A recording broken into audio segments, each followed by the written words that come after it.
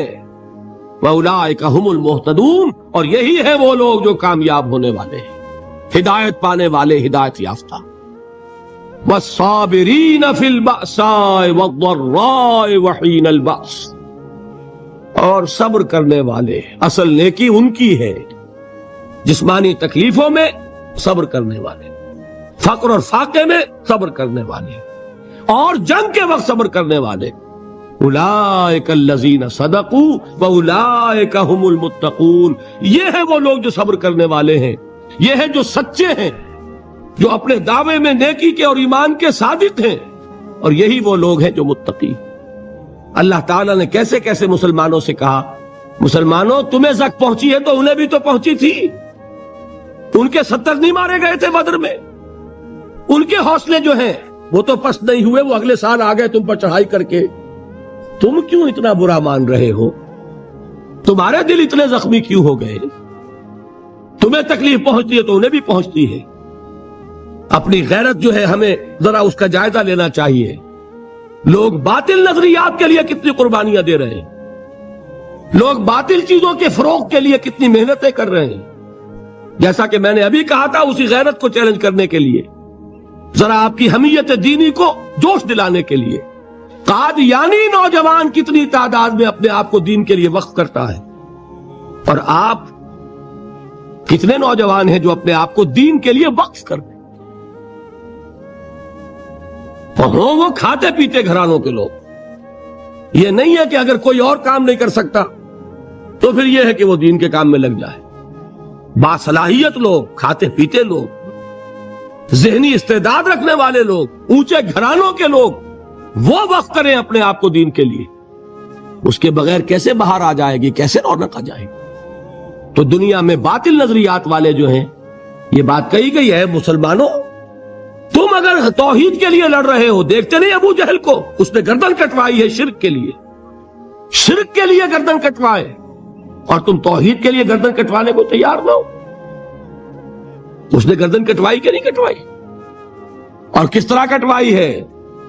چونکہ بڑا متکبر قسم کا فرعون قسم کا شخص تھا، جب گردن کاٹنے لگے تو کہتا ہے ذرا نیچے سے کاٹنا تاکہ جب تم نیزے کے اوپر چڑھاؤ میرے سر کو تو اونچا نظر آئے، معلوم ہو سردار کا سر۔ وہ بدبخت مرتے ہوئے بھی جو اس کی یہ کیفیت تھی نا، اس کو ذہن میں رکھیے۔ تو یہ اس لوگوں نے قربانیاں دی، جانیں دی، تو فرمایا اگر تم ان سے زیادہ قربانی نہیں دو گے، یہ نوٹ کر لیجئے اس کو، مجرد اگر حق کو غالب کرنا اللہ کے ذمے ہو تو آنے واحد میں غالب کر دے گا، تمہیں تکلیف ہی دینے کی ضرورت نہیں۔ سمجھ رہے؟ کیا اللہ کے مقابلے میں کوئی باطل کی طاقت ٹھہر سکتی ہے؟ یہ تمہارے ایمان کا امتحان ہے، یہ تمہارے خلوص کی آزمائش ہے، یہ تمہارے امتحان کا ثبوت درکار ہے کہ اللہ تعالیٰ دیکھنا چاہتا ہے تم اس کے لیے اپنی جانیں قربان کرنے کو تیار ہو کہ نہیں، تم اس کے لیے تن من دھن لگانے کو تیار ہو کہ نہیں۔ اور یہ جان لو کہ اگر کفار اور مشرکین اور ملحدین اور باطل نظریات والے وہ جو کچھ قربانیاں اپنے باطل نظریات کے لیے دے رہے ہیں، ان سے زیادہ اگر تم نہیں دو گے تو حق غالب نہیں ہوگا۔ انہوں نے جو صبر کیا ہے اپنے باطل نظریات پر، اگر تم اس سے زیادہ صبر کا ثبوت نہیں دو گے اپنے اس حق پر تو حق غالب نہیں ہوگا۔ اس لیے فرمایا یا ایھا الذین آمنوا اصبروا وصابروا، نہ صرف یہ کہ صبر کرو بلکہ صبر میں اپنے دشمنوں سے آگے نکلو، ان کے صبر سے بڑھ کر صبر کرو۔ وَرَابِطُوا، مرابطہ کہتے ہیں چوکس رہنا، ہوشیار، پہرا دو، ایسا نہ ہو کہ دشمن جو ہے غفلت میں تمہارے اوپر کوئی حملہ جو ہے کر بیٹھے۔ وَاتَّقُوا اللَّهَ، اور اللہ کا تقوی اختیار کرو، لعلکم تفلحون، تاکہ تم فلاح پاؤ۔ یہ ہے حضرات تواصوا بالصبر۔ میں نے عرض کیا تھا ہر جگہ پر آپ کو چوٹی کی بات صبر ملے گا۔ آیت الکرسی، آیت البر جو میں نے آپ کو سنائی آخر میں، والصابرین فی الباساء والضراء وحین الباس، حامیم السجدہ، وما یلقاها الا الذین صبروا وما یلقاها الا ذو حظ عظیم۔ اس کے بغیر تو نہیں ہوگا۔ اگر آپ کو ہماری ویڈیو اچھی لگی ہو تو ہمارے چینل کو سبسکرائب ضرور کریں۔ ڈاکٹر اسرار احمد رحمت اللہ علیہ کی وفات کے لیے سورہ فاتحہ پڑھ کر کامنٹ میں آمین لکھیں۔ شکریہ۔